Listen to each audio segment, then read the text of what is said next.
여러분들 환영합니다. 함께 예배할 수 있는 특권에 감사하고요.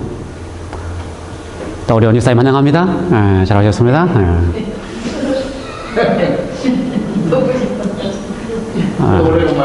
또 언니, 또 형부도 함께 조속한 시일 함께 예배를 했으면 좋겠습니다. 함께 기도하고요.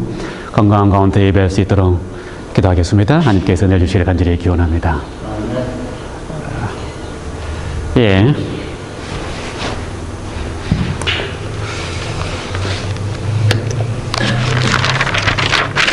우리가 계속해서 마태복음 시리즈를 해오고 있습니다.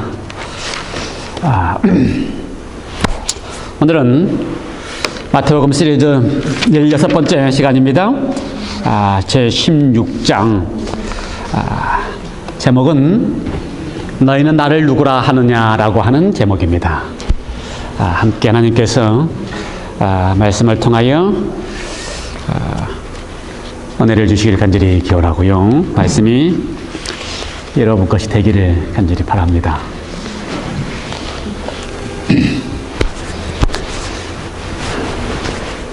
준비됐어요? 네. 마태복음 16장 폈습니까? 네. 예, 함께 들어가 보겠습니다.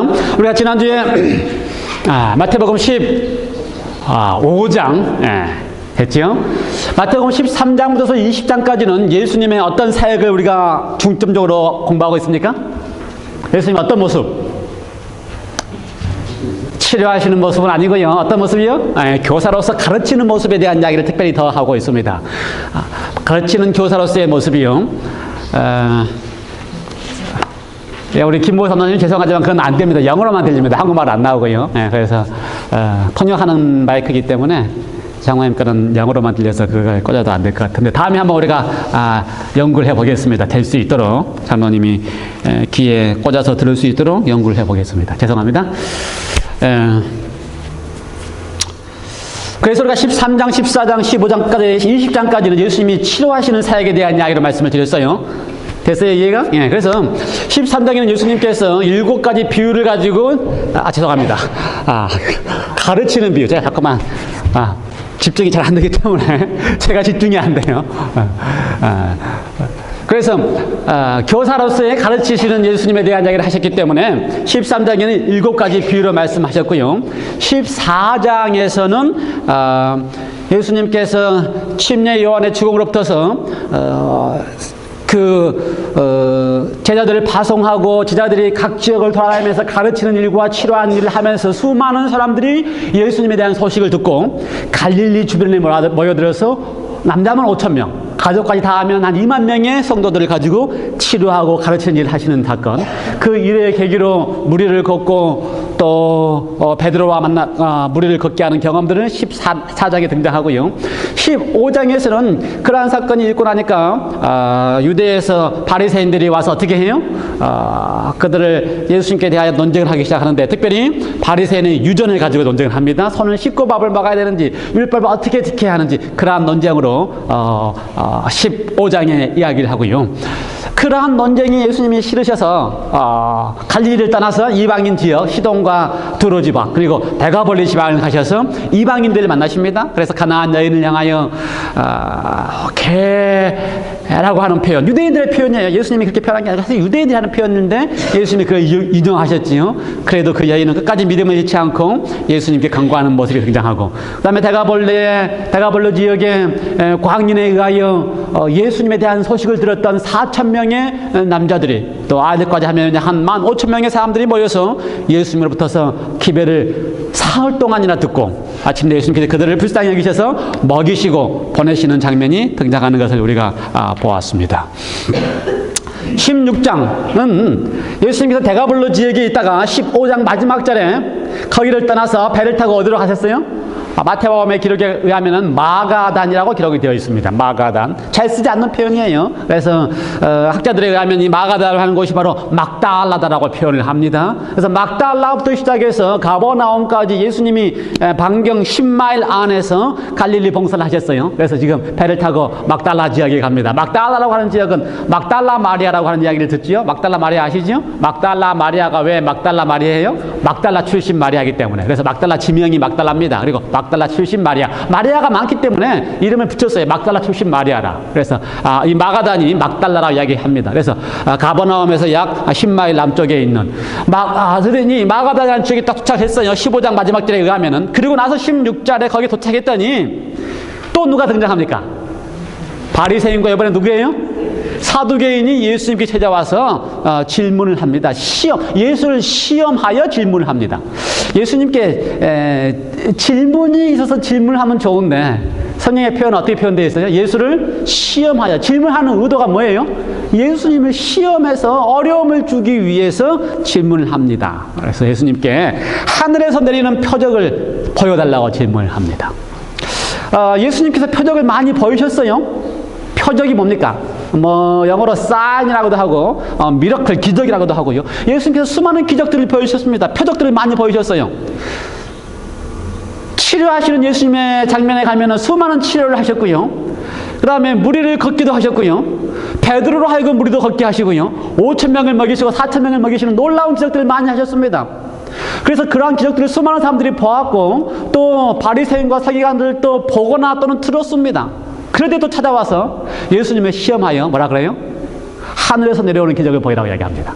거기에 그 앞에 표현에 하늘에서 내린 기적을 보이라 그랬을까요? 하늘에서 내리는 표적을 보여라. 바리새인이나 사두개인들은 믿지 않기로 작정을 했습니다. 아무리 많은 기적을 한다 할지라도 그런 기적들은 어떤 기적이다? 하늘에서 내린 기적이 아니다. 그 당시요, 예수님께 대하여 예수님이 수많은 병자들을 치료할 때에 바리새인들이 찾아와서 예수님께 뭐라고 이야기를 해요? 당신이 하는 기적은 무슨 기적이다? 바알세불 귀신의 왕을 통하여 하는 기적이다. 그러므로 예수님이 치료하는 이 기적을 가리켜서 하늘에서 하나님이 하는 기적이 아니고 누구도 할 수 있는 기적이다? 귀신 바알세불이라 하는 귀신의 왕이 하는 기적이다. 그때 예수님이 뭐라고 그러냐면요, 만일 내가 귀신의 이름으로 기적을 베풀면 귀신이 좋아하겠느냐? 내가 귀신의 이름으로 귀신을 쫓아내면 귀신이 좋아하겠느냐? 이야기를 하면서 자신의 기적이 귀신에 의한 기적이 아니라는 설명을 했습니다. 그만큼 바리새인들은 예수님이 하는 기적조차도 귀신을 통하여 하는 기적이라고 믿지 않았어요. 그래서 귀신이 하는 기적이 아니고 하늘에서 내려오는 기적. 성경에서 하늘에서 내려오는 기적은 하늘에서부터서 오는 기적은 하늘에서 내려야 되는 기적이다 생각을 했어요. 예를 들어서 엘리야가 하나님 앞에 기도를 했더니 하늘로부터서 불이 내렸지 않습니까? 이렇게 하늘로부터 오는 기적이야말로 하늘에서 내려오는 기적이지, 예수님이 땅에 거하면서 하는 모든 기적들은 다 귀신이 할 수 있는 기적이라고 생각하기 때문에 하늘로서 내려오는 기적을 달라고 요청을 했어요. 예를 들어서 여호수아가 기도하면 하늘의 태양이 멈추는 것처럼 하늘에서 오는 기적을, 그런 기적을 달라고 이야기를 했습니다. 예수님이 얼마나 답답했을까요? 그렇죠? 답답했습니다. 너희들이 때는 잘 알면서, 그렇죠? 예수님의 표현에 뭐라 그래요? 밤에 해질녘에 노을이 붉으면 날씨가 좋아요, 어두워요? 날씨가 좋아요, 나빠요? 다음날 날씨가 좋아요, 나빠요? 우리도 그걸 다 알아요. 새벽에 아침에 날씨가 흐려서 깜깜하면 뭐 올 것 같아요? 그거 다 알아요, 우리는. 이것도 다 아는 너희들이 왜 시대의 표적은 알지 못하느냐면서 바리새인과 서기관들, 사두개인들에 대하여 질책을 했습니다. 그러면서 내가 보여줄 수 있는 표적은 무슨 표적밖에 없다? 요나의 표적밖에 없다. 왜 예수님께서 거기 말씀하시기를 요나의 표적밖에 없다고 말씀하셨을까요? 요나의 표적을 보여준다고 말씀하셨을까요? 요나의 표적 가운데 가장 큰 표적은 요나가 니느웨에 가서 복음을 전하기 시작했을 때에 하루 사이에 니느웨 성에 있는 사람들이 요나의 기별을 듣고서 다 해결을 했습니다. 요나서 마지막 절에 의하면은 좌우를 분별하지 못하는 사람들이 12만 명이라고 이야기를 했어요. 그러면 요나성에, 니느웨 성에 요나의 기별을 듣고 12만 명이 해결을 했습니다. 그것도 하루 사이에. 그것이 요나의 표적이에요. 요나가 기별을 전했더니 이방인들 12만 명이 해결했습니다. 그 요나의 표적을 예수님도 보이셨습니다. 어떻게 보이셨어요? 갈릴리 지방에 봉사할 때에, 기별을 전할 때에 5,000명, 남자만 5,000명, 그러면 몇 명이 모였다고요? 2만 명이 모였습니다. 2만 명이라고 하는 건 그 당시에 갈릴리 지방에 2만 명이라 하면 제가 생각할 때는 10마일 안에 있는 갈릴리 지방에 2만 명이라 한다면 다 모인 것 같아요. 그뿐만 아닙니다. 조금 전에 봤던 15장에서는 이방인 지역에 가서, 데가볼리라고 하는 이방인 지방 지역에 가서 3일 동안 남자만 4,000명이 모였어요. 그러면 여자들과 아이들까지 합하면 2만 명은 조금 못 되더라도 이 정도의 표적이라면, 이 정도의 기적이라면 요나가 기별을 전해서 12만 명이, 니느웨에 12만 명이 회개한 것처럼 예수가 하늘에서 온 메시아라는 사실을 보일 만한 충분한 기적들을 그들에게 보여주고 있었습니다. 그런데 바리새인들과 사두개인들은 예수의 기적을 아무리 보여준다 할지라도 받지 않기로 결심을 한 것입니다. 요나의 표적. 우리는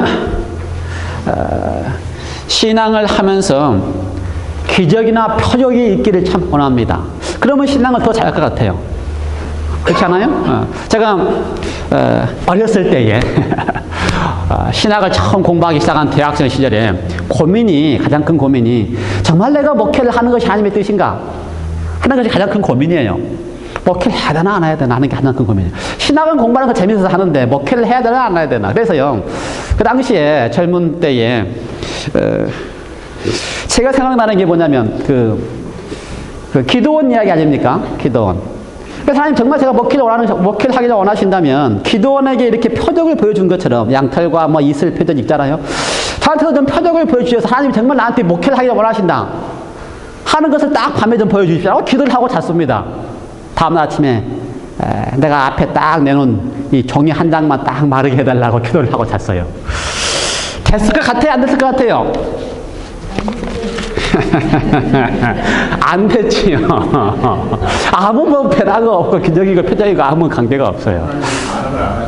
반응을 안 하셨어요. 하나님이 목회를 하라는 건지 안 하는지 반응을 안 하셨어요. 예, 사실 그런 기적은요, 그런 기적을 하나님이 반응 안 하십니다. 하나님이 정말 우리의 삶의 기적을 반응하기를 원하시는데, 정말 하나님이 우리의 삶의 기적을 반응하시는 것은요, 하룻밤 사이에 12만 명을 회개하게 하시는 기적. 그렇죠? 예수님을 통하여 5,000명과 4,000명, 아니 2만 명과 15,000명을 다 예수님 안에서 변화시키는 기적을 하기를 원하십니다. 진짜 우리 속에서 원하시는 기적은요, 12만 명이나 5,000명이 아니라 오늘 이 자리에 앉아있는 우리가 변화되게 하는 기적을 하시는 것입니다. 그게 진짜 기적이에요. 진짜 표적입니다. 우리가 변화되는 것. 하나님께서 우리를 변화시켰다고 하는 것만이야말로 우리 속에 있는 가장 큰 하나님이 살아계셨다고 하는 기적이에요. 여러분, 다른 기적 구하시지 않게 되시기 바랍니다. 그거 필요 없어요. 다른 기적을 구할 게 아니고 하나님이 예수 그리스도를 통하여 나를 변화시키는 기적이야말로 가장 큰 기적임을 믿으시기 바랍니다. 차지사님이 여기 앉아있는 게 기적이지. 7년 전까지만 해도 여기 앉았을 이유가 없는 사람이, 7년 전까지만 해도 잘 나가던 그 사람이, 골프 치는 사람이, 저를 만날 이유가 없는 사람이 하나님의 은혜로 여기 앉아있는 것이 기적이에요. 지금도 기억나요? 차지사님이 처음 교회 나오신 다음에 두 부부가 처음 그 중앙교회에서 하던 그 노래 찬양대에 참여하시고 나서 우리 교회 뭐예요? 인터넷 홈페이지에 문지사님이 그 감격을 쓰신 기록이 거기에 있어요.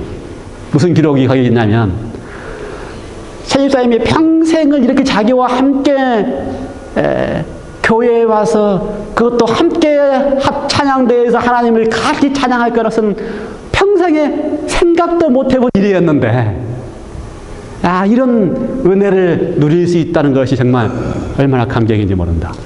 근데 이건요, 차집사님만 이야기가 아니에요. 우리 모두의 이야기입니다. 우리 모두가 다 이곳에 하나님 안에 있게 된다는 것이 기적이고 은혜예요. 한기사님 맞죠? 네, 맞아요. 은혜가 기적이에요. 그래서 하나님께서는요, 요나의 표적, 변화시키는 표적, 그걸 지금 우리 삶 속에서 보여주고 계셨음을 기억하시기 바랍니다. 오전에 그러한 변화의 표적, 변화시키는 표적, 수많은 변화의 표적을 보여줬어도 바리새인과 사두개인들이 믿지 않으니까 또 답답하신 예수님 거기를 떠나서 건너편으로 가셨습니다. 마태복음에는 건너편으로 갔다가 표현되어 있어요. 5절에.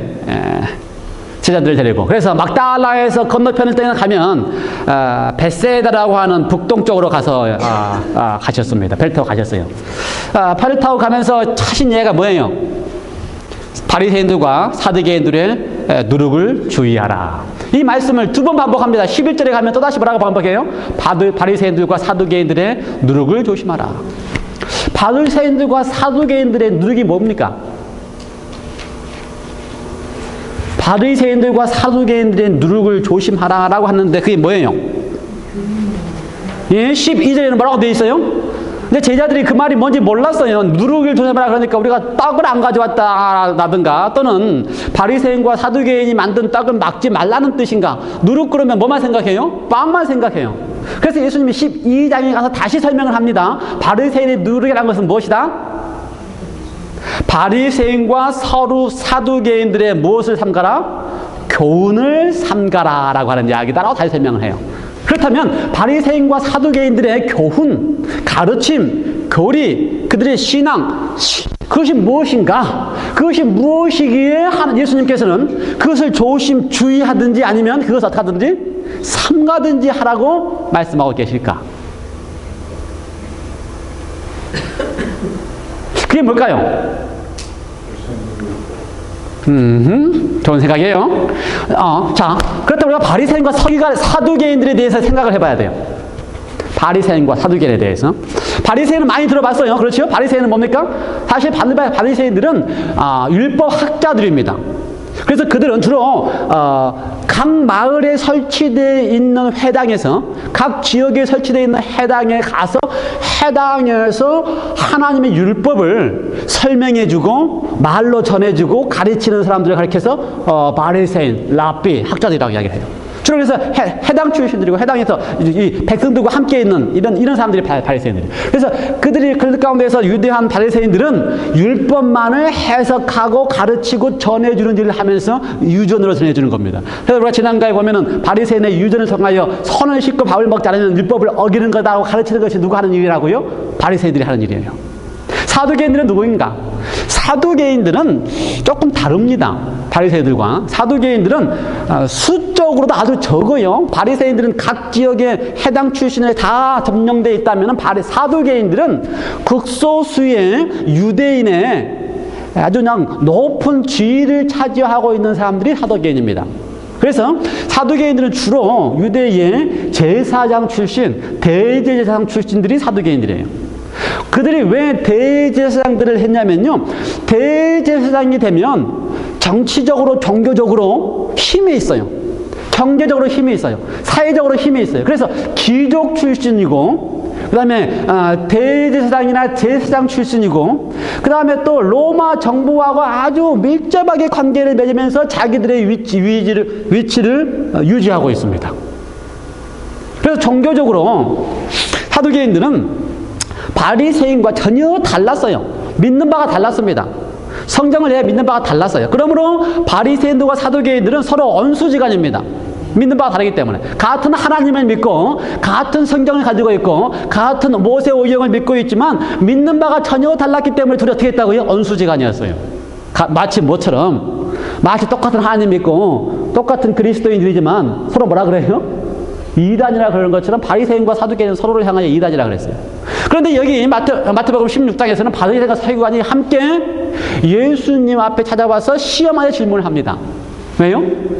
그동안 서로 이렇게 종교적으로 맞지 않는 언수지간이었지만 예수님이라고 하는 동일한 공동 목표가 있어요. 예수를 어떻게 해야 되기 때문에 예수를 어떻게 하든지 없애야 되는 공동 목표가 있어서 둘이 함께 예수님을 찾아와서 이야기를 합니다. 이러한 바리새인들과 사두개인들이 가르치고 있는 교훈이 무엇인지 우리가 이해해 볼 필요가 있어요. 여러 가지의 차이가 있습니다. 여러 가지 잘못된 것들이 있어요. 그러나 저는 이제 한 가지 관점에서 그 예수님께서 주의하도록 또는 삼가도록 하신 이유가 무엇인지를 좀 살펴보려고 합니다. 됐어요? 네. 바리새인 그러면 우리가 아는 것처럼 하나님의 율법에 대한 가르침을 가장 중요시합니다. 그래서 그 율법에 대한 가르침을 더 중요시해서 확대해서 그 율법을 지켜야 되는 방법들을 설명하는 집단들이 바리새인 집단이에요. 그래서 바리새인의 특징은 뭐다고요? 하나님의 율법과 계명을 하나님의 뭘로 받아들여요? 하나님이 우리에게 하신 명령으로 받아들입니다. 그러므로 어떻게 해야 됩니까? 나는 준행하겠나이다, 지키겠나이다 하면서 율법과 계명을 지키는 일에 대하여 아주 관심이 많고 어떻게 하든지 지키기 위해서 애를 씁니다. 그래서요, 율법을 지키는 것을 어떻게 지킨다 그래요? 이렇게 하는 것이 율법을 지키는 것이다. 이렇게 하지 않는 것이 율법을 지키는 것이다라고 하는 것에 대한 설명을 많이 합니다. 그렇죠? 예를 들어서 성경에 마태복음에 나온 대로만 하면 율법을 지키는 것은 안식일에 밀을 이렇게 까서 먹지 않는 것이 율법을 지키는 것이다. 안식일을 지키는 것이다. 라고 설명하는 거예요. 그래서 수많은 가르침 가운데 율법을 지키기 위한 방법들을 설명하고 지키도록 하는 방법을 가르치는 것이 바리새인들입니다. 그래서 바리새인에게 있어서 율법은 어떤 거예요? 지켜야 할 것입니다. 바리새인들에게 있어서 율법은 무엇이다? 지켜야 될 것이다. 우리말로 따지면 순종해야 될 것이다. 그러므로 바리새인들의 관심은 나는 어떻게 했다? 지켰나이다. 그래서 바리새인의 교리를 잘 받았던 율법 출신, 법관 출신 청년이 와서 뭐라 그래요? 내가 어떻게 하면 영생을 얻겠나이냐 했던 예수님이 가서 율법을 성경이 무엇이 가르쳐져 있나 그랬더니 차근차근 다 설명을 합니다. 10계명을 다 설명을 한 다음에 그가 뭐라 그래요? 내가 다 어릴 때부터 지켰나이다. 그러면 바리새인들의 관심은 내가 지켰나 안 지켰나의 관심이에요. 어떻게 하면 지키나 안 지키나의 관심이에요. 그래서 바리새인들은 율법을 어떻게 생각해요? 지킬 수 있는 것으로 생각합니다. 왜 아주 쉽게 놨어요. 이거 안 하면 지킨 거고 이거 하면 안 지킨 거. 그래서 딱 가지고 있다가 체크를 하면 돼요. 딱 체크하고 그럼 어떻게 해요? 나 율법 지켰어. 체크하고 나 율법 지켰어. 그래서 율법을 지키는 것에 대하여 행위적으로 체크해서 지키는 것에 대해서 너무나 관심이 많은 사람들이 바로 바리새인들이에요. 그것이 관심이 많아지면 어떻게 돼요? 그 다음에 체크를 딱 한 다음에 나는 안식일도 지켰고 나는 근식하는 계명도 지켰고 나는 선을 씻는 계명도 지켰고 그러고 나면 어떻게 해요? 자기는 이제 하나님의 계명을 다 지켰으니 나는 어떻다? 의롭다. 그래서 하나님의 앞에 와가지고 나는 어떤 사람이다? 의로운 사람이다라고 스스로 이야기를 합니다. 그리고 누구를 바라봐요? 세리를 바라봐요. 저 세리 보십시오. 저들은 의롭지 않지 않습니까? 나는 왜 의로워요? 표시를 딱딱 체크를 해서 지켰기 때문에 하나님 나는 근식도 했고요. 하나님 나는 안식도 지켰고요. 하나님 나는 손도 씻었고요. 나는 어떻다? 의롭습니다. 철저하게 뭐예요? 예. 율법에 대한 이해가 철저하게 틀려 있기 때문에 율법을 어떻게 이해한다고요? 지켜야 되는 걸로 순종하는 걸로 이해하고 그래서 수많은 지키는 것과 순종하는 것을 이해했기 때문에 나오는 결과는 뭐예요? 나는 율법을 지켰습니다. 나는 이제 의롭습니다. 그들을 향하여 예수님께서는요 바리새인의 뭘 준비하라? 바리새인의 교훈, 바리새인의 가르침을 삼가라. 예수님의 가르침은요 처음부터 끝까지 율법을 주실 때에 계명을 주실 때에 지켜야 될 명령으로 주시지 않으셨습니다. 예수님 처음부터 끝까지요 계명을 주시고 율법을 주시고 하실 때에 지켜야 될 명령이 아니고 그분께서는 우리에게 당신 스스로가 약속하시고 언약하신 언약으로 주셨습니다. 그래서 예수님은 바리새인들의 교훈을 삼가라고 이야기하실 때에 예수님은 바리새인처럼 율법을 지키는 것으로 바라보지 아니하고 어떻게 바라보라고 이야기했어요? 율법을 하나님께서 우리에게 주신 언약으로 바라보도록 우리에게 제시하고 있습니다. 십계명도 마찬가지예요. 십계명은 하나님께서 우리에게 주신 10가지 계명이 아닙니다. 10가지 명령이 아닙니다. 그렇죠? 그럼 뭐라고 제가 이야기했어요? 히브리어 언어에 의하면은 하나님의 10계명이 아니고 뭐라고 되어 있다고요? 언약의 10 말씀들. 그래서 십계명도 우리가 지켜야 될 명령이 아니고 하나님께서 우리에게 약속하신 10 언약의 말씀들이라는 사실을 예수님께서 선언하고 계십니다. 그래서 바리새인처럼 지켜야 될 명령으로 보지 말고 하나님께서 우리에게 하신 10 언약의 말씀들로 받도록 극도로 호소하고 계시는 거예요. 바리새인의 가르침을 삼가고 하나님께서 우리에게 어떻게 하신 약속하신 열 언약의 말씀들로 십계명을 받기 시작하면 어떻게 합니까? 우리는 내가 지키겠나이다, 명령하시겠으니 내가 순종하겠나이다가 아니고 하나님의 10가지의 언약의 말씀을 나에게 하셨다면 내가 그 언약의 말씀을 어떻게 한다? 믿나이다. 예, 우리 장로님 하셨어요. 믿나이다. 그러므로 하나님께서 우리에게 하신 언약의 말씀을 믿나이다라고 반응하는 것이 바로 예수님께서 우리에게 원하시는, 하나님께서 우리에게 원하시는 율법에 대한, 계명에 대한, 십계명에 대한 관점이라는 것이에요. 그래서 지금 이 바리새인은 뭘 삼가라? 교훈을 삼가라. 율법에 대한 관점을 삼가라. 그런데 정반대로 사두개인들은 또 다릅니다. 사두개인들 율법을 보는 관점은 전혀 달라요. 바리새인들처럼 지켜야 될 대상으로 보지 아니하고요. 사두개인들 율법을 보는 방점은 자기들이 위롭고 편한 대로 율법을 바라봅니다. 사두개인들은 어떻게 바라보느냐면요. 사두개인들은 성경의 말씀도 구약에 있는 말씀도 모세 오경만 하나님의 말씀으로 하고 나머지는 다 하나님의 말씀이 아니라고 생각을 해요.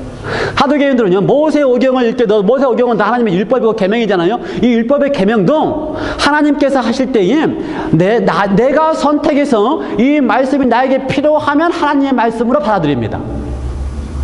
그래서요, 사두개인들은 종교적으로 자기에게 필요한 위치에, 제사장의 위치에 있어야 했을 때에 제사장의 위치를 읽고 정치적으로 로마와 협력하고 그 다음에 사람들에게 많은 재물을 얻어서 그걸 이용해서 자기의 위치를 유지하기 위해서 율법도 어떻게 한다고요?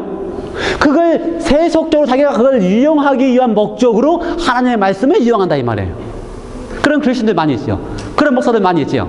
정치적으로 교회를 이용하는 목사들도 있고, 그렇죠? 그 다음에 자기의 부를 챙기기 위해서 교회를 사용하는 사도교인들이 그렇게 했어요. 그래서 하나님의 말씀을 어떻게 했다고요? 자기들이 원하는 대로 이해하고 원하는 대로 해석해서 하나님의 말씀을 이용해서 자기의 이 목적과 이익을 사용했습니다. 그래서 예수님이 그 사도교인들 가르쳐서 마가복음에 표현하면은 너희들은 성경도 하나님의 능력도 알지 못하는도다. 성경이 있고 하나님의 말씀이 있고 하나님이 있는데 그걸 다 어떻게 사용한다고요? 자기가 원하는 방법대로 자기의 이익을 위해서, 자기의 목적을 위해서 사용하는 사람들이 사두개인이에요. 이게 옳아요? 틀려요? 이렇게 하는 게 맞아요? 틀려요? 그래서 이 둘 사이에 전혀 다른 하나님의 말씀과 하나님의 율법을 보는 각도가 전혀 다르지만 둘 다 틀렸음을 이야기합니다. 하나님의 율법이 우리가 지켜야 될 명령으로서 계명으로서 순종해야 한다고 강제적으로 가르쳐도 틀린 것이고, 마치 율법이 폐하고 율법이 없고 율법을 마음대로 해석할 수 있는 것 가르쳐도 틀린 것입니다. 그러면 어떻게 해야 돼요? 예수님은 그 둘 사이의 가르침이 다 틀렸고 중도, 보수, 극보수도 안 되고 극진보도 안 되고 그 중도를 가는 것이 중요한데 어떻게 하셔야 된다고요? 하나님의 율법에 대한 올바른 관점. 하나님의 율법은 뭐다? 하나님이 우리에게 하신 언약이고 약속이다. 하나님의 언약과 약속은 우리 속에서 다 이루어져야 되는데 이루어진다는 것은 뭐예요? 그 언약과 약속이 우리에게서 이루어진다고 하는 것은 뭐예요? 율법과 계명을 순종하고 지킨다는 거예요. 그런데 율법과 계명이 순종하고 지켜지는 것이 내가 지키겠나이다가 아니고 하나님이 하신 언약과 약속을 내가 믿나이다 하면 우리 속에서 율법과 계명이 어떻게 된다고요? 이루어진다는 것입니다. 그러므로 율법과 계명을 지키고 난 다음에 바리새인처럼 내가 지켰나이다, 나는 의무 없습니다 하지 아니하고 어떻게 해요? 내가 율법과 계명을 다 이루었음에도 불구하고 뭐라 그래요? 하나님의 은혜입니다. 하나님께서 나에게 이렇게 하셨습니다. 하나님께 다 영광을 돌리는 그리스도의 삶을 살도록 하기 위하여 올바른 개념에 바리새인의 개념도 아니고 서기와 사두개인처럼 패했다는 것도 아니고 올바른 개념의 율법관을 가지고 있도록 우리에게 가르치고 계시는 거예요. 이해가 됐어요? 율법관뿐만 아니라 하나님에 대한 생각도 달랐습니다. 하나님에 대한 생각도 바리새인과 서기관들이, 학자들에 의하면은요, 바리새인들은 하나님에 대한 생각을 가질 때에 하나님이 전적인 하나님의 권한으로 사람의 구원을 예정할 수도 있고, 또 하나님이 사람에 대하여 그들이 잘 선택하면 복을 주기도 하고 잘못 선택하면 벌을 주기도 하고 하는 개념으로 바라보았습니다. 그래서 바리새인들은 사람이 죽으면 부활이 있는데, 부활이 있는 이유가 왜 부활이 있어요? 한 사람은 하늘에 가고 한 사람은 지옥에 가기 위해서, 나사로는 하늘에 가고 부자는 지옥에 가게 하기 위해서 그렇게 하게 하시는 하나님이라고 바리새인들이 믿고 있었습니다. 맞아요?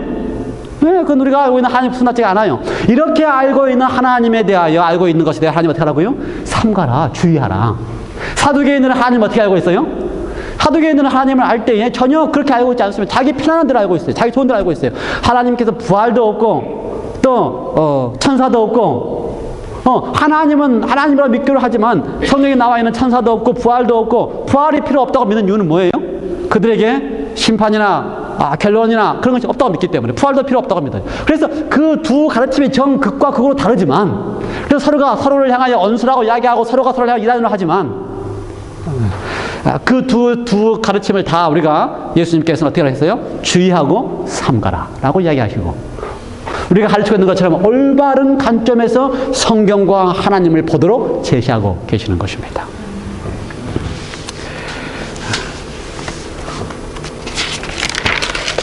바리새인과 서기관 사두개인들의 교훈을 삼가라.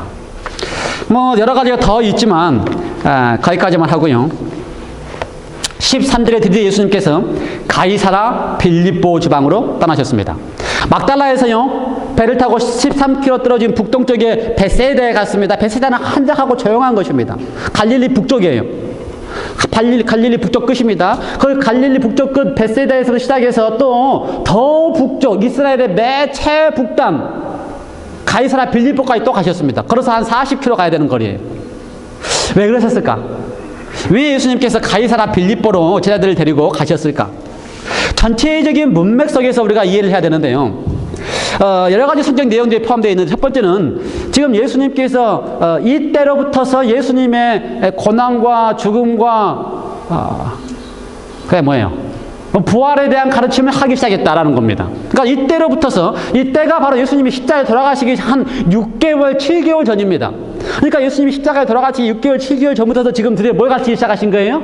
당신이 죽으심과 고난받으심과 부활하실 것에 대한 이야기를 서서히 가르치기 시작합니다. 그 전까지는 한 번도 그런 적이 없어요. 그렇죠? 잘 이해도 못할 뿐만 아니라 그런데 이제 드디어 그걸 서서히 가르치기 시작하셔야 되는데 그걸 가르치기 시작하시면서 제자들을 데리고 갈릴리에서 지금까지 섬겨하던 그 지역을 떠나서 북쪽 이스라엘 땅 끝인 북쪽 땅 끝인 어디로 갔다고요? 가이사라 빌립보로 이제 갔다고 성경 표현되어 있어요. 가이사라 빌립보가 하는 지명이 어떤 지역인가? 일단 이스라엘의 최끝 북쪽입니다. 이 지역은요 헤르몬 산에서부터 눈이 많이 내리고 비가 잘 내려서 땅이 비옥하고 풍족한 지역입니다. 그래서 이스라엘 가면요 풍족한 지역이 이 헤르몬 산 밑에하고 갈릴리 지방하고 요단강 주변밖에 없어요. 나머지는 다 농사 지을 수 없는 땅이에요. 그래서 헤르몬 지역은 아주 참 좋은 지역이고 아주 풍요로운 지역입니다. 이 이스라엘 북쪽 지역 가이사라 빌립보라고 하는 지역. 이 가이사라 빌립보라고 하는 지역은요 이름이 가이사라 빌립보인데 왜 그러냐면요 지금 이 유대 땅을 통치하고 있던 헤롯 왕들이 헤롯이라고 하는 것은 헤롯 대왕으로부터서 아들들이 유대 땅을 네 지역으로 나눠서 통치하는데 갈릴리 지역은 헤롯 안티파스가 통치하고요. 지금 갈릴리 지역 북쪽으로 가신 예수님이 이 갈릴리 지역 북쪽으로 가신 이 지역은 헤롯 빌립이 통치하고 있습니다. 헤롯 빌립. 근데 헤롯 빌립이 왕이 될 때에 분봉 왕이 될 때 이 지역을 통치하는 로마가 이 지역을 다스리도록 맡긴 왕을 가리켜서 분봉 왕이에요. 원래 왕은 누군데? 로마의 황제인데 한 지역을 맡아서 해라. 그래서 분봉 왕이라고 부르는데 그 지역 특별히 갈릴리 북쪽을 다루고 있던 왕이 누구라고요? 헤롯 분봉왕 헤롯 빌립입니다. 근데 헤롯 빌립이 자기가 로마로부터서 이제 왕의 이 지역을 다스릴 수 있는 권한을 받으니까 로마 황제한테 너무 고맙잖아요. 그래서 로마 황제를 위하여 한 도시를 황제께 바칩니다. 한 도시를 로마 황제가 좋아하는 모습으로 다 가꾼 다음에 황제한테 바치면서 이름을 가이사라, 황제의 이름을 붙여줍니다. 그래서 가이사라예요. 가이사라고 하는 것은 황제의 칭호입니다. 가이사라. 로마 황제의 칭호예요.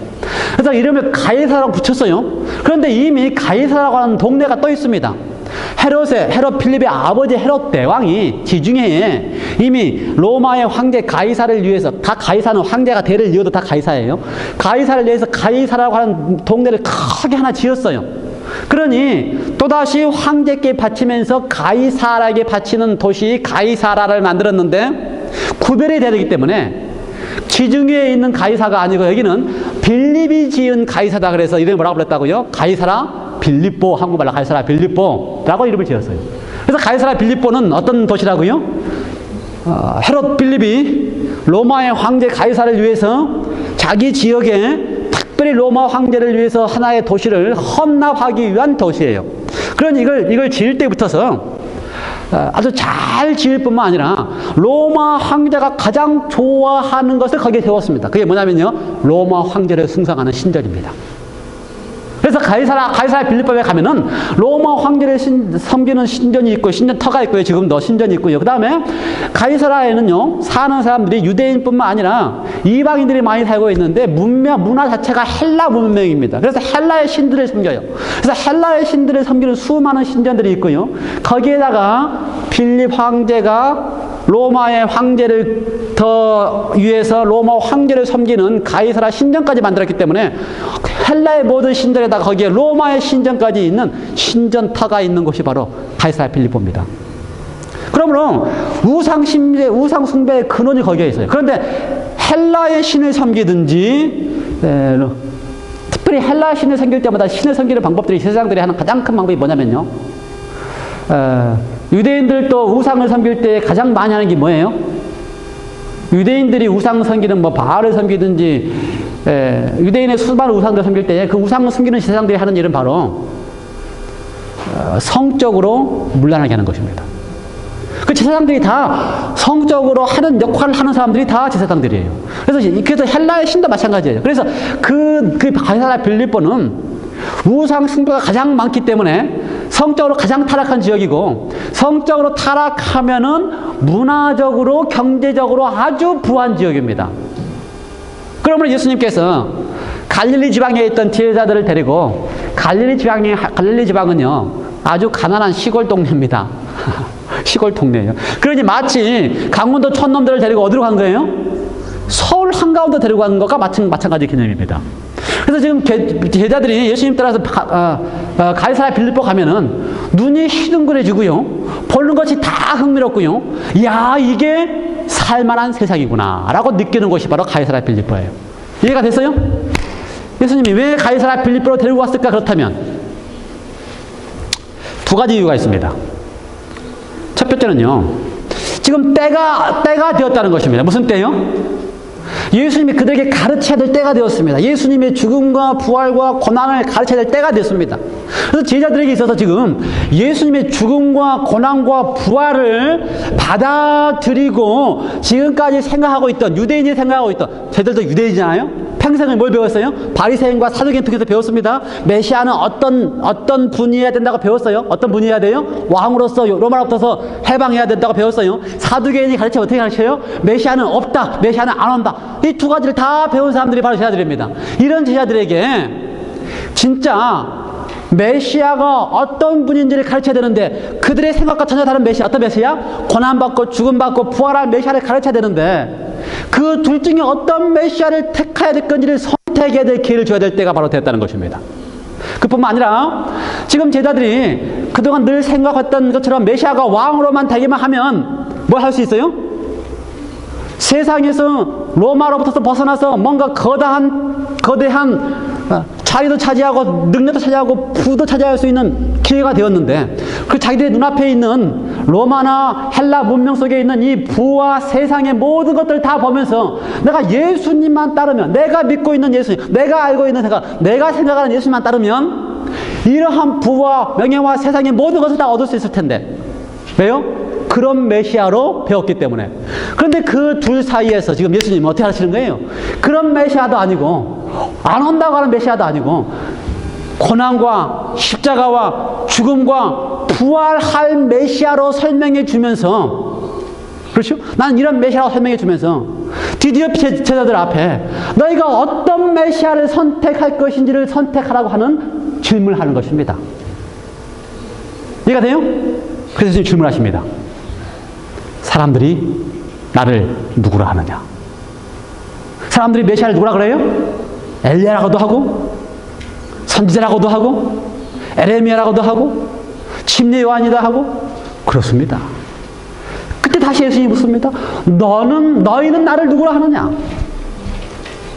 너희는 나를 누구라 하느냐? 심각한 질문입니다. 심각한 질문이에요. 그렇죠? 지금까지 그들이 믿고 들어왔고 생각했던 메시아냐? 어떤 메시아요? 유대인의 왕이 돼서 로마로부터 해방할 메시아냐? 아니면 어떤 메시아냐? 예수님이 지금 설명해주는 고난과 죽음과 핍박 속에서 부활할 메시아냐? 둘 중에 어떤 메시아인지를 선택해야 될 기로에 서 있습니다. 지금 그들의 눈앞에 있는 세상의 그 풍요와 그들이 지금 추구했던 세상의 그 모든 것들을 포기하고 어떤 메시아? 고난과 죽음과 십자가를 지고 갈 메시아를 어떤 메시아를 선택해야 될 것인가? 고난 지금 순간이 가이사랴 빌립보에서 지금 그들 눈앞에 전개되어 있는 것입니다. 고민스러울까요? 떠나오기 조금 전에는 바리새인들 평생을 바리새인들에게서 배웠어요. 바리새인들의 가르침을 다 배우고 했어요. 지금 눈앞에는 뭐가 있어요? 세상에 예수님만 따르면 세상의 모든 것을 얻을 것 같이 배웠던 세상이 있어요. 근데 그 모든 것들을 다 포기하고, 예수님의 가르침처럼 고난과 십자가와 죽음과 부활이 있는 메시아를 고백한다고 하는 사실은 쉬운 일이 아니었습니다. 여러분, 우리가 베드로의 고백을 참 잘했다. 그것도 좋아요. 근데 오늘 우리가 예수님께서 오늘 마태복음 16장을 통하여 우리에게 하시는 질문과 우리의 대답이 중요합니다. 예수님께서 베드로에게 했던 질문처럼 오늘 이 자리에서 우리에게 하는 질문이 중요해요. 오늘 우리가 신앙하면서 믿고 있는 예수님을 어떻게 고백하고 믿고 있냐가 중요합니다. 어쩌면 우리는 그냥 안식일이니까 늘 해왔으니까 그냥 교회 가고 있는가? 아무 생각 없이. 그렇죠? 유대인들이 때가 되면 회당에 가는 것처럼 그냥 아무 생각 없이 되고 있는지, 아니면 내가 신앙하는 것이 신앙을 통해서 복을 받고 잘 되고 비즈니스도 잘 되고 뭔가 잘 될 것 같은 도움이 되기 때문에 내가 신앙과 메시아를 교회에서 와서 하고 있는지. 그 둘 사이에 우리한테 있는 다 똑같이 있는 그 둘 사이에서 주님께서 우리에게 질문하시면서 너는 나를 누구라 하느냐라고 하는 질문을 심각하게 하고 계시는 것입니다. 여러분께서 예수님은 누구이십니까? 여러분께서 예수님이 정말 베드로가 고백한 것처럼 주는 그리스도시요 살아계신 하나님의 아들이라고 고백하십니까? 그 고백은 나에게 있어서 당신이 세상의 모든 것을 주지 않는 분이라 할지라도, 그렇죠? 바리새인들이 생각했던 것처럼 로마로부터 세상을 회복하고 이 땅에 새로운 하나님의 왕국을 주는 그러한 메시아가 아니라 할지라도 당신은 그리스도이십니다. 세상에 많은 사람들이 다 예수님이 그저 성인이요, 그저 선지자요, 그저 위대했던 한 인물로 믿고 있는 그러한 때에 나는 예수님이야말로 하나님이셨는데 그분이 나를 위하여 십자가에 돌아가신 분이라고 고백하시겠습니까? 우리의 고백을 좀 고민하시기 바랍니다. 내가 진짜 예수님을 어떻게 믿고 있는가? 내가 진짜 예수님을 어떻게 알고 있고 어떻게 생각하고 있는가?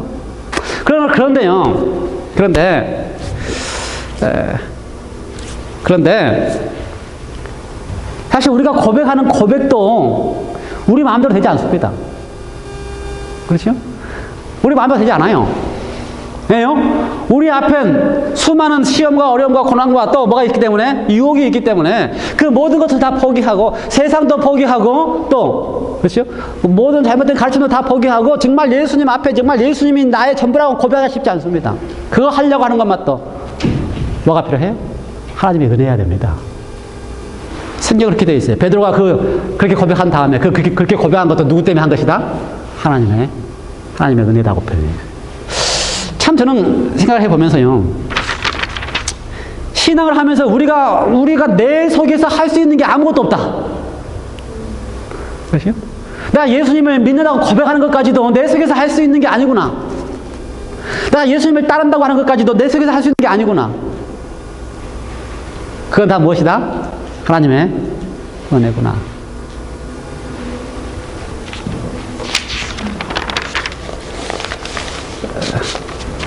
하나님의 은혜임을 경험하고 나면 그 속에 하나님께서 교회를 세우십니다. 그 사람 속에 하나님께서 교회를 세우세요. 그러한 사람들을 통해 하나님이 교회를 세우셔야지만 하나님께서 원하시는 모습을 내보일 수가 있어요.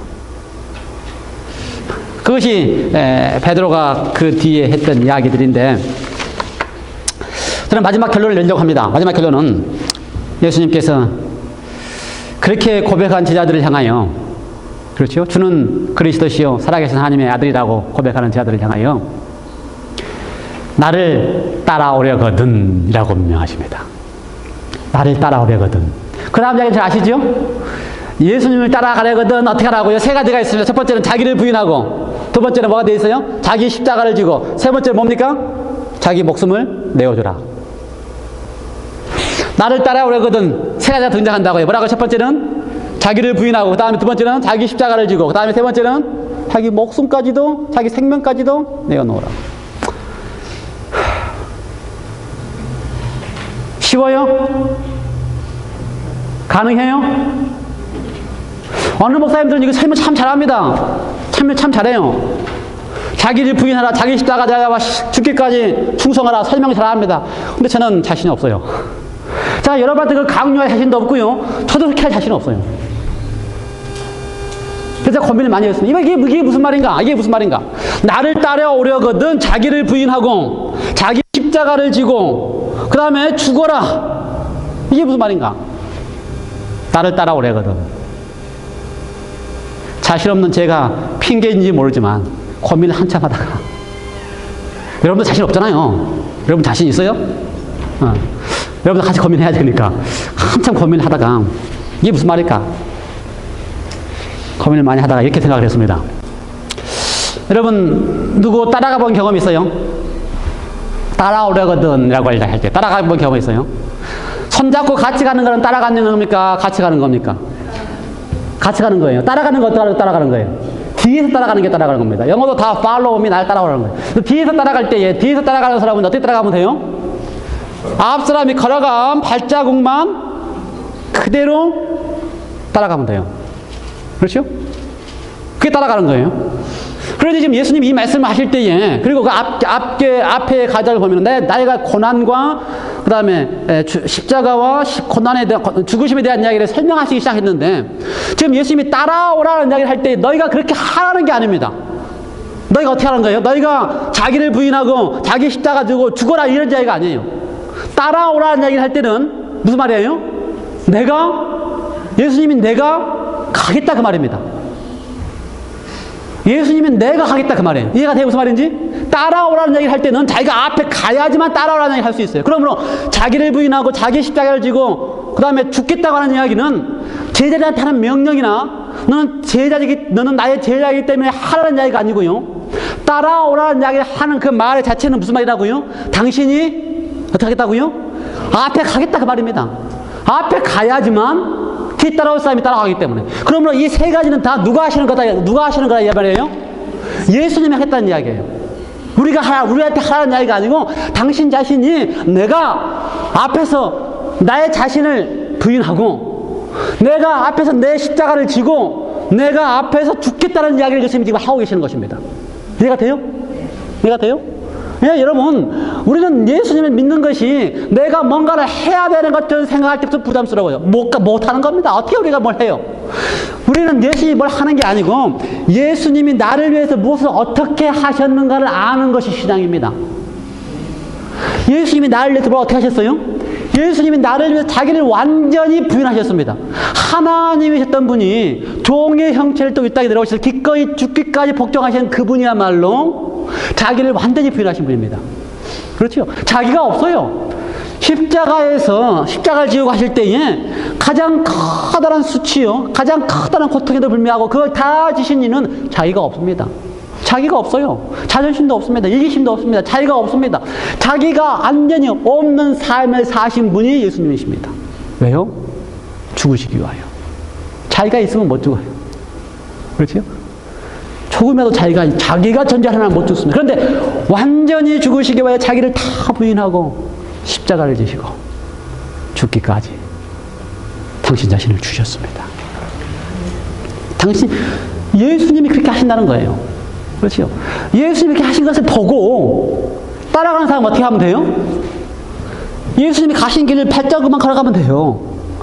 예수님이 그렇게 하셨으면, 예수님이 나를 위하여 그렇게 하셨으면, 그거에 대한 감격과 그거에 대한 감동 속에서 예수님이 하신 길을 갈 수 있는 데에 따라가면 돼요. 여러분, 따라가는 게 아주 어렵습니다. 여러분, 눈 위에 발자국 뒤 따라가는 거 해봤지요? 실제적으로요, 발자국 그대로 따라가려면 쉬워요?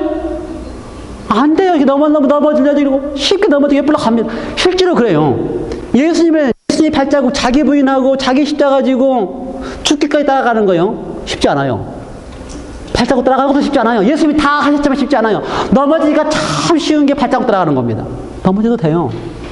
넘어져도 돼요. 마지막 절에 보면은요,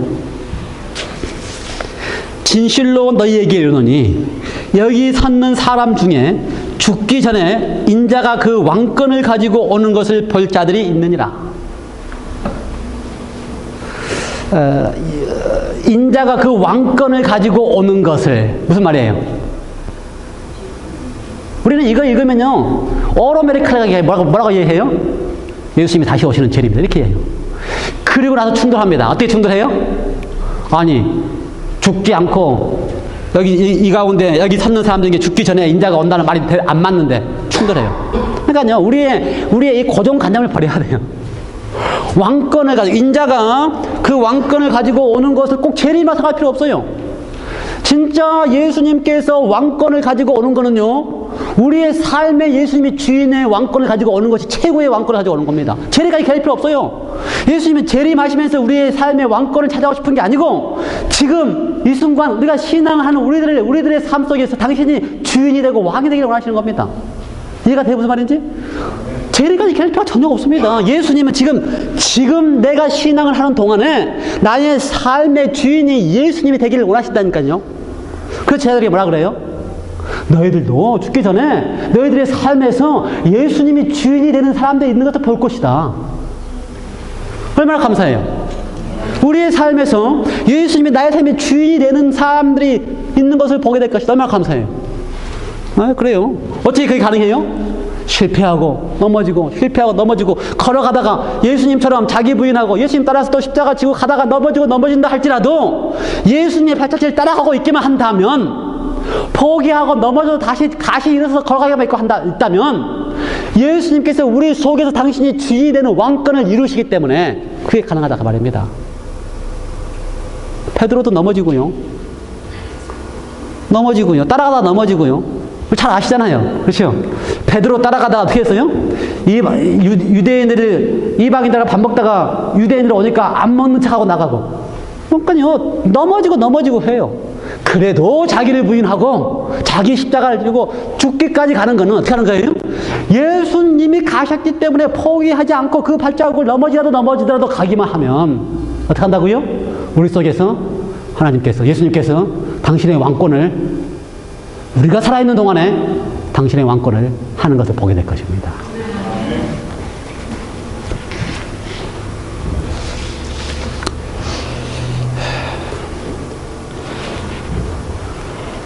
정리하고 마칠까요?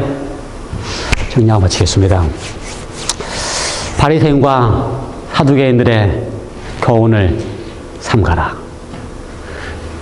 율법에 대한 개념 속에서 율법에 대한 올바른 개념을 갖도록 제시하고 있습니다. 지켜야 되고 지키겠나이다, 내가 지켰나이다, 나는 의롭습니다가 아니고, 하나님이 약속하셨으니 내가 믿나이다, 그 약속 속에서 믿기 때문에 하나님이 나에게 이루신 것에 감사해서 하나님께 다 영광을 돌리며 율법을 어떻게 해요? 다 지키면서 하나님께 영광을 돌리는 겁니다. 가이사랴 빌립보, 우리 앞에 세상과 하나님과 선택의 기로에 있을 때에 하나님으로 선택하는 것이 정말 심각하게 고민하고, 우리 속에서 정말 내가 예수님을 나의 하나님으로, 나의 주로 섬기고 있는지 지금의 상황에서 고민하시기 바랍니다. 그리고 나를 따라오라고 하실 때에 자기 부인, 자기 십자가 죽는 거 예수님이 우리에게 명령하셨으면 불가능하지만 예수님이 앞에 가셨기 때문에 예수님이 다 하실 이야기 하셨고요. 당신이 하셨기 때문에 우리는 어떻게 하면 된다고요? 발자국 그대로 따라 걸어가시되 넘어져도 약속은 분명합니다. 우리 속에 하나님이 예수님이 주인이 되고 왕이 되는 일을 우리 속에서 우리가 살아있는 동안에 이루실 것입니다. 기도하십시다. 하나님 아버지, 예수님이 제자들을 가르쳐야 되는 것이 얼마나 많으셨으면 밤새도록 기도하시고 제자들을 가르쳤다고 성경은 표현되어 있습니다.